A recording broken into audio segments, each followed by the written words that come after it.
আসসালামু আলাইকুম আমার প্রিয় ভিউয়ার্স। আজকে আমি আলুর সাথে অল্প কিছু উপকরণ দিয়ে দারুণ পটেটো রিংয়ের রেসিপি নিয়ে এসেছি। এটা দেখতে যেমন সুন্দর হয়, আবার খেতেও কিন্তু খুবই মুখরোচক হয়। বিকালের নাস্তায় কী বানাবেন এরকম যখন চিন্তা করছেন, তখন পটেটো রিং বানিয়ে সবাইকে চমকে দিতে পারেন। তাহলে চলুন ভিউয়ার্স, আমরা এই দারুণ নাস্তা বানানো শুরু করি। প্রথমে একটা মিক্সিংয়ে 1/4 কাপ কর্নফ্লাওয়ার, 1/4 চা চামচ রসুন গুঁড়া, 1/4 চা চামচ বিট লবণ, 1/2 চা চামচ সাদা গোলমরিচ গুঁড়া আর স্বাদ মতো লবণ নিয়েছি। এবার একটু মিশিয়ে নিচ্ছি। মেশানো হয়ে গেলে এর মধ্যে 1 কাপ পরিমাণ আলু ভর্তা আর 1 টেবিল চামচ ধনেপাতা কুচি দিয়ে শুকনো উপকরণের সাথে ভালোভাবে মিশিয়ে একটা ডো বানিয়ে নিচ্ছি। এই সময় যদি একটু শক্ত মনে হয় তাহলে একটু পানি দিয়ে মথে নিতে পারেন। এখন একটা বোর্ডের উপরে তেল মেখে নিচ্ছি। এবার হাত দিয়ে ডোটাকে এভাবে একটু চ্যাপ্টা করে নিয়ে বেলুন দিয়ে বেলে রুটির মতো বানিয়ে নিচ্ছি।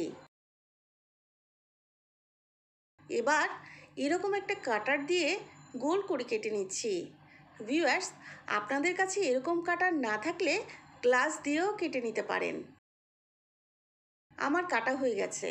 এখন এরকম একটা বোতলের মুখ দিয়ে মাঝখানে গোল করে কেটে নিচ্ছি, ডোনাটের মতো করে।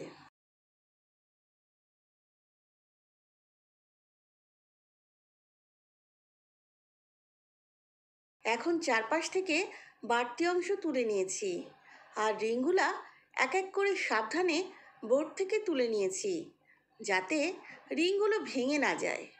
এই তো দেখুন ভিউয়ার্স, কি দারুণ হয়েছে দেখতে। এবার আগে থেকে গরম করে রাখা তেলের মধ্যে এক এক করে দিয়ে দিচ্ছি। ভিউয়ার্স, আমার ভিডিওটি এই পর্যন্ত দেখার জন্য সবাইকে অসংখ্য ধন্যবাদ। ভিডিওটি যদি পছন্দ হয় তাহলে একটা লাইক দিয়ে দিবেন আর ফ্রেন্ডস অ্যান্ড ফ্যামিলির সাথে শেয়ার করতে পারেন। নতুন ভিউয়ার্সরা সহজ আর নতুন নতুন রেসিপি পাওয়ার জন্য আমার চ্যানেলটি সাবস্ক্রাইব করতে পারেন। রিংগুলোর কালার যখন এরকম বাদামি হবে তখন আমি তেল ছেঁকে তুলে নিচ্ছি। এই তো দেখুন ভিউয়ার্স, কি দারুণ হয়েছে দেখতে। একটা বিকালের নাস্তা হয়ে গেল।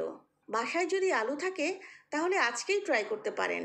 আর কেমন হলো আমাকে কমেন্ট করে আপনি আপনার মূল্যবান মতামত জানাতে পারেন। আবারও অন্য কোনো রেসিপি নিয়ে দেখা হবে ইনশাল্লাহ। সবাই ভালো থাকবেন। আল্লাহ হাফেজ।